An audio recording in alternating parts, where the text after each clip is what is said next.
డీలిమిటేషన్తో దక్షిణాదిలో పార్లమెంటు సీట్లు తగ్గవని ఎంపీ లక్ష్మణ్ స్పష్టం చేశారు. పార్లమెంటు స్థానాలు తగ్గుతాయని డీఎంకే, బీఆర్ఎస్ పదే పదే తప్పుడు ప్రచారం చేస్తున్నాయని ఆరోపించారు. దక్షిణాదిలో సీట్లు తగ్గవని ప్రధాని మోదీ, హోంమంత్రి అమిత్ షా స్వయంగా చెప్పారని తెలిపారు. ప్రజలు డీఎంకే, బీఆర్ఎస్ తప్పుడు ప్రచారాన్ని నమ్మొద్దని లక్ష్మణ్ కోరారు. ఈ డీలిమిటేషన్ యొక్క ప్రక్రియ కొనసాగితే దక్షిణ ప్రాంతానికి సంబంధించిన పార్లమెంట్ సీట్లు తగ్గుతాయని ఈ బీఆర్ఎస్ నాయకులు, డిఎంకే అటు స్టాలిన్, కేటీఆర్, వినోద్ పదే పదే ప్రజలను తప్పుదో పట్టించే ప్రయత్నం చేస్తారు.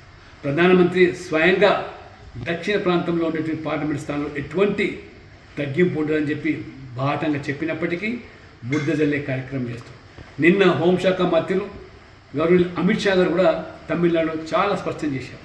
పోరాట బేస్ కింద ఏ ఒక్క సీటు కూడా ఈ దక్షిణ ప్రాంతం తగ్గదని ఖచ్చితంగా ప్రజలకు ఆ యొక్క భరోసా కల్పిస్తూ ఉంటే ఈ ప్రాంతీయ పార్టీలు వాళ్ళకి ఎటువంటి ఎజెండా లేదు కాబట్టి మోదీ పాలన పట్ల ప్రజలు ఆ రకంగా మొగ్గు చూపుతున్నారు. కాబట్టి వీరు లేని ఎజెండాను సృష్టించి ప్రజలు తప్పుతో పట్టించే ప్రయత్నం చేస్తాం. కాబట్టి దక్షిణాదిలో ఎటువంటి పార్లమెంట్ సీట్లు తగ్గని చెప్పి కూడా బాహాటంగా భారతీయ జనతా పార్టీ మరొకసారి స్పష్టం చేస్తాం.